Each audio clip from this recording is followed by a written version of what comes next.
Be me, Patricia, 38, HR Director. Finally in a position where I can make real change. Been watching these men waltz around the office like they own the place for too long. Time to level the playing field once and for all. Spend weeks crafting new workplace policies. Mandatory sensitivity training for all male employees. Bi-weekly sessions focusing on recognizing unconscious bias and privilege. Also, implementing new guidelines about workplace communication.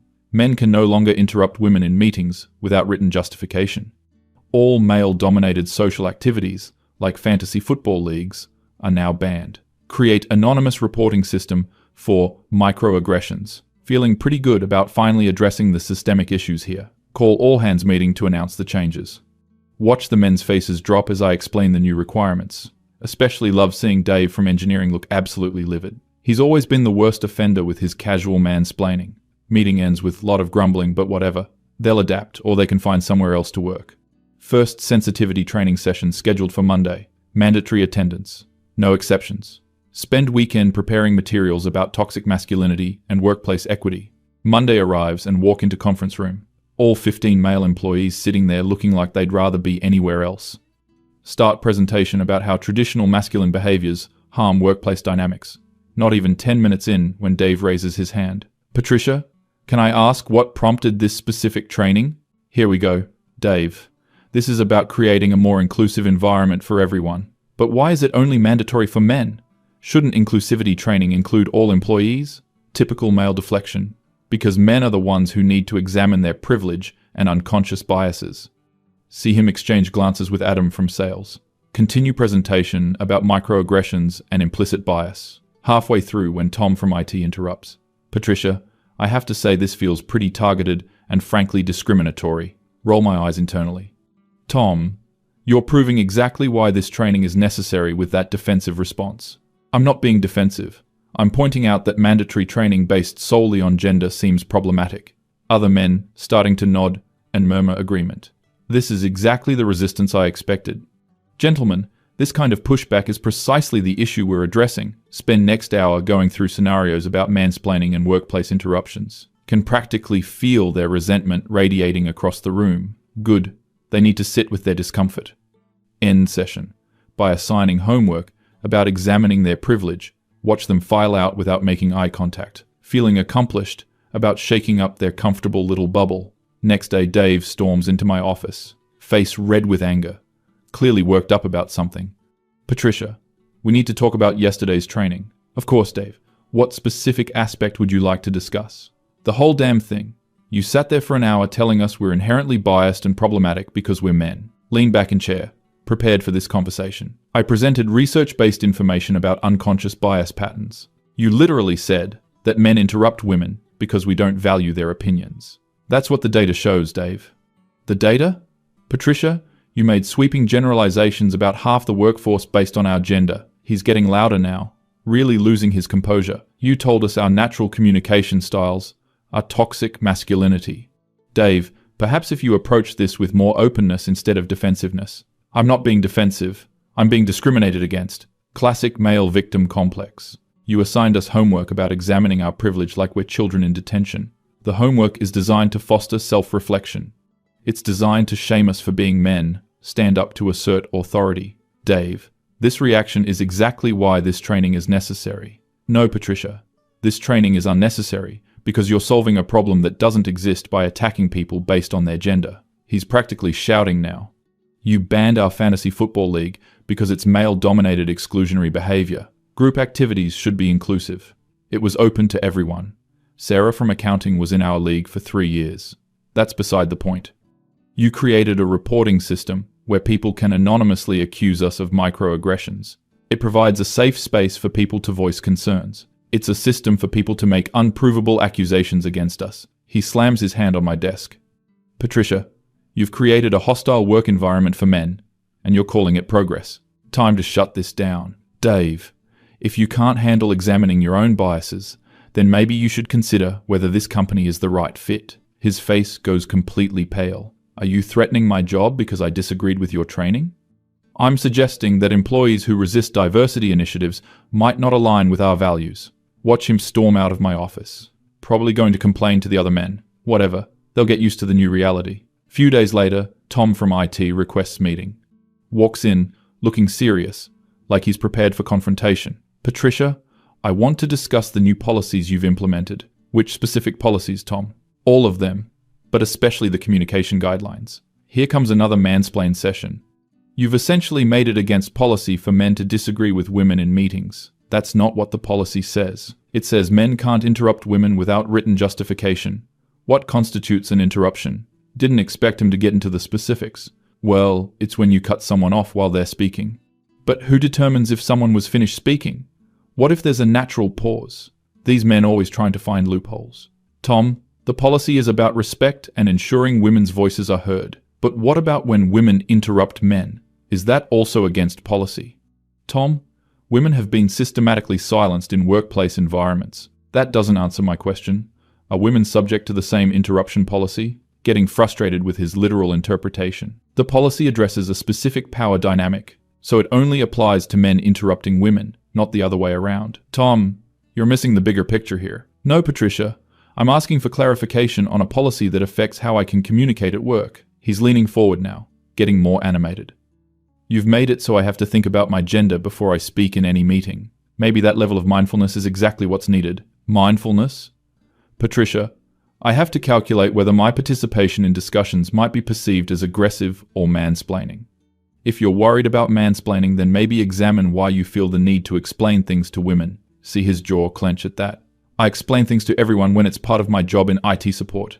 But do you explain things the same way to men as you do to women? Yes, because my job requires me to communicate technical concepts clearly. He's raising his voice now. You've turned basic workplace communication into a minefield where I'm presumed guilty of sexism. Tom, if you approach conversations with respect and awareness, I've always been respectful, but now you're telling me my gender makes me inherently disrespectful. Stand up to end this conversation. Tom, I think you need to do some self-reflection on why this feels threatening to you. It feels threatening because you've created policies that target me based on my gender. Watch him leave, clearly agitated. These men really can't handle having their privilege challenged. Next week, Adam from sales shows up at my door, looking absolutely furious. More angry than I've ever seen him. Patricia, we need to have a serious conversation. Please sit down, Adam. I'll stand, thanks. This won't take long. Oh, great. Another angry male tantrum incoming. I've been here for 8 years. Never had a single complaint about my conduct. Adam, this isn't about individual complaints. Let me finish. In 8 years, I've mentored 6 junior employees, 3 of them women. That's great, Adam, but I said let me finish, Patricia. His tone is ice cold. Those women I mentored, they all got promotions. They all moved up in their careers. Mentorship is important, but it doesn't address systemic issues. What systemic issues, Patricia? Show me the data. Wasn't expecting him to ask for specifics. There are well-documented patterns of workplace bias. Show me our data. Show me evidence of bias at this company. Adam, bias doesn't always show up in obvious ways. So, you're implementing mandatory training and policy changes based on what might be happening? He's getting louder, more confrontational. You banned our fantasy league. You know who else was in that league?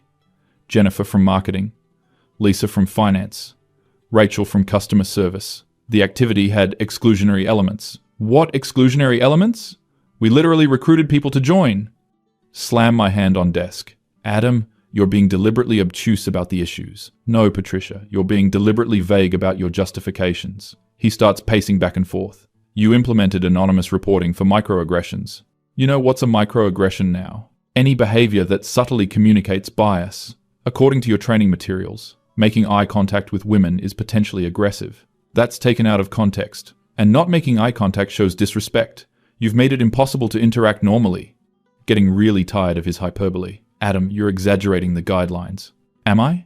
Because yesterday I got an anonymous report for holding the door open for Sarah. That stops me short. Someone reported you for opening a door. Apparently it was benevolent sexism that implied she couldn't open it herself. Okay, that seems like an overreach, but the system is working. Adam, perhaps the person who reported it felt infantilized. Or perhaps your system encourages people to find offense where none exists. He's practically shouting now. You've created an environment where normal human courtesy is scrutinized for hidden bias. Maybe examining our unconscious motivations is exactly what we need. My unconscious motivation for holding a door is basic politeness. I hold doors for everyone. He stops pacing, and faces me directly. Patricia, you've made it clear that being male makes me inherently suspect. That's not what I've said, it's what you've implemented. Every policy targets men specifically, because men hold structural advantages. What structural advantages do I have that my female colleagues don't? This is basic feminism 101. Adam, you benefit from centuries of male dominance. I benefit from my work ethic and sales performance. Just like everyone else here. Typical individual success narrative, ignoring systemic factors. You're missing the larger patterns of inequality. I'm asking you to show me inequality at this company, and you keep talking about abstract concepts. He leans on my desk. Patricia, you've decided we're guilty of something we haven't done. I've implemented evidence-based practices. Based on evidence from where? Show me one instance of documented bias here, getting flustered by his demands for specific examples. Adam, just because bias isn't reported doesn't mean it doesn't exist. So you're solving an invisible problem with visible discrimination against men. It's not discrimination to address inequality. It's discrimination to treat people differently, based solely on their gender. He straightens up. Patricia, I've tried to understand your perspective, but this has gone too far. Adam, if you can't adapt to a more equitable workplace. Equitable. You've made it policy that my gender determines how I can behave. Watch him head toward the door. Adam, change is never comfortable. He turns back one more time. Patricia, you've convinced yourself that being unfair to men creates fairness for women. I've implemented research-based policies. You've implemented gender-based discrimination and called it justice. Slam the door behind him. These men are so resistant to examining their privilege. A couple days later, notice some weird behavior around the office. Men huddled in small groups having quiet conversations. Conversations that stop when I walk by. Probably organizing some kind of resistance to the new policies. Whatever, they'll adjust eventually. Friday afternoon, get called into CEO's office. Robert looks stressed, which is unusual for him. Patricia, we need to discuss what's been happening with the new policies. Of course, I'm happy to brief you on the progress. Actually, I've received some concerning feedback. Here we go. The men have been complaining. Robert, resistance to change is normal, especially when addressing entrenched privilege. Patricia, it's more than resistance. I've had multiple employees express serious concerns. Which employees specifically? Already know it's going to be the usual suspects. Dave, Tom, Adam, and several others. Called it. Robert, those men are exactly why we need these policies. They're claiming the policies are discriminatory. Of course they would say that. They're losing their unfair advantages. Patricia, I need you to walk me through the justification for these specific policies. Spend 20 minutes explaining the research on workplace bias. He listens but looks increasingly uncomfortable. Patricia, while I support diversity initiatives, some employees feel targeted. Robert, you can't make an omelette without breaking some eggs. But these policies seem to apply exclusively to male employees. Because male employees are the ones who need to examine their behavior. See him frown at that. Patricia, doesn't equal treatment mean the same standards for everyone? Typical male CEO missing the point about equity. Robert, equal treatment in an unequal system perpetuates inequality. I'm not sure I follow. Women have been disadvantaged for centuries, so now we need to level the playing field. By disadvantaging men? Getting frustrated that he doesn't understand basic concepts. By removing male advantages and creating equity. Patricia, several employees have mentioned consulting with employment lawyers. That gets my attention. About what specifically? Gender-based discrimination policies. These men are such babies. Running to lawyers. Robert, implementing diversity policies isn't discrimination. When they only apply to one gender, it might be, Robert, are you taking their side? I'm trying to understand all perspectives. Typical both sides nonsense from men. Robert, whose side are you on here? Patricia, I'm on the company's side, and I'm concerned about potential legal issues. Spend rest of meeting defending the policies. He agrees to let them continue for now, but wants regular updates. Monday morning, walk into office, feeling vindicated. Then notice something weird. Dave's desk is empty. Walk over to Tom's workspace. Also empty. Check Adam's office. Completely cleared out. Panic starting to set in. Rush to Robert's office. Robert, where is everyone? Patricia, we need to talk. Where are Dave and Tom and Adam? They submitted their resignations this morning. Feel my stomach drop. All three of them? Actually, it's more than that. He hands me a stack of papers. Resignation letters from 12 male employees. All dated today. All effective immediately. Robert, what is this? It's exactly what it looks like. Scan through the letters quickly. Each one cites discriminatory workplace policies as reason for leaving. They can't all just quit. They can, and they have. Feel anger rising. Robert, this is clearly coordinated retaliation against diversity efforts. Patricia, they exercised their right to leave. It's organized resistance to equality. He looks exhausted. Patricia, it's the consequence of policies they found discriminatory. Spend next hour arguing about their motivations. Robert keeps focusing on practical implications. Patricia, we've lost most of our technical staff. Robert, we can hire more people. Dave was our senior engineer. Tom managed our entire IT infrastructure. So we'll promote from within or hire externally. Adam was our top salesperson. We've lost 60% of our sales team. Starting to realize the scope of this. How many people total? 15 employees. All male. All resigned effective immediately. Feel my world starting to crumble. Robert, we have to do something. Like what? Make them come back. This is clearly an illegal conspiracy. Patricia, people have the right to quit their jobs. Spend rest of day trying to figure out damage control. Realize how interconnected everything was. Tom handled all our servers and security systems. Nobody else knows the passwords or procedures. Dave was the only one who understood our custom software.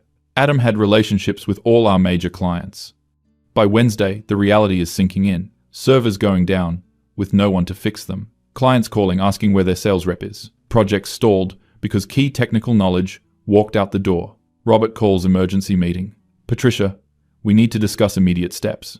Robert, I think if we reach out to them individually, they've made it clear they won't return under current policies. Of course they're holding the company hostage. So they're demanding we reverse the diversity initiatives? They're demanding equal treatment. Feel my anger building. Robert, we can't let them dictate terms. Patricia, we can't function without critical staff. Then we hire replacements. It will take months to find qualified people, and we need institutional knowledge. Spend next several days watching everything fall apart. Major client cancels contract because no one can provide technical support. Payroll system crashes with no IT person to fix it. Sales pipeline completely stalled. Other employees starting to panic about job security. Friday afternoon, Robert calls me in again. He looks like he's aged 5 years in 1 week. Patricia, I've been in contact with several of the former employees, and they're willing to return if we revise the policies. Feel my blood pressure rising. Robert, that's extortion. It's negotiation. They're holding the company hostage to maintain their privilege. Patricia, they're offering to return to work. Under what conditions? Equal policies that apply to all employees, regardless of gender. Typical male demand for reverse discrimination. Robert, that completely undermines everything we were trying to achieve. Patricia, we're trying to achieve a functioning company. Can't believe he's capitulating to their demands. Robert, if we give in to this, we're sending the message that men can just walk away when they don't like equality. We're sending the message that we need our employees. Spend weekend furious about the entire situation. These men orchestrated this whole thing to maintain their advantages. Monday morning, Robert tells me the decision has been made. Policies are being revised to apply equally to all employees. Sensitivity training will be optional for everyone. Anonymous reporting system will be restructured with due process requirements. Feel completely betrayed by the company's surrender. Robert, this is exactly why women can't advance in corporate environments. Patricia, this is about creating sustainable policies. This is about men refusing to give up power. Watch over the following week as the men gradually return. Each one has negotiated individual terms for their return. Some got raises. Others got better titles. Dave is now Senior Principal Engineer. Tom is Director of IT Operations. Adam is VP of Sales. They literally got promotions for their organized rebellion. Company is back to functioning normally within 2 weeks. But I'm seething about how this played out. Spend my time documenting everything for potential legal action. This was clearly coordinated gender-based retaliation, probably planned from the moment I announced the new policies. Men stick together when their privilege is threatened. Can't let them get away with this kind of organized resistance. Start researching employment lawyers who specialize in discrimination cases. Not discrimination against women, but discrimination against policies that help women. Has to be some legal recourse for this kind of corporate intimidation. Meanwhile, have to sit in meetings with these men pretending everything is normal. Watching Dave smirk during team updates. Seeing Tom act like he's some kind of hero for saving the company. Adam telling jokes about his new VP title. They think they won. They think they proved that companies can't function without male employees. They think they demonstrated that challenging male privilege is too risky. But this just proves how entrenched the system really is. proves that men will band together to maintain their advantages, proves that companies will sacrifice equality for convenience, proves that progress threatens men so much they'll sabotage entire organizations. Every day, watching them celebrate their victory makes me more determined. This isn't over. This is just evidence of how deep the problem runs. These men revealed their true nature when equality was on the table. They showed they'll destroy a company rather than examine their privilege. They proved they view equal treatment as oppression. They demonstrated that male fragility runs so deep they can't handle basic accountability. Sitting in my office planning next steps. Maybe corporate HR isn't the right venue for real change. Maybe this system is too corrupt to reform from within. Maybe it's time to take this fight to a higher level. These men think they won, but they just showed me exactly how threatened they are by real equality. They revealed their weakness, their complete inability to function in a world where they're not centered, their desperate need to maintain advantages they pretend don't exist. This experience has been educational. Learned that men will literally quit their jobs rather than examine their behavior. Learned that companies will abandon diversity rather than risk male displeasure. Learned that progress threatens the patriarchy so much they'll burn everything down. But mostly learned that the fight for equality is going to require much stronger tactics. These men want a war. They just declared it by their coordinated attack on basic fairness. Fine. They have no idea what they've unleashed. This was just the beginning.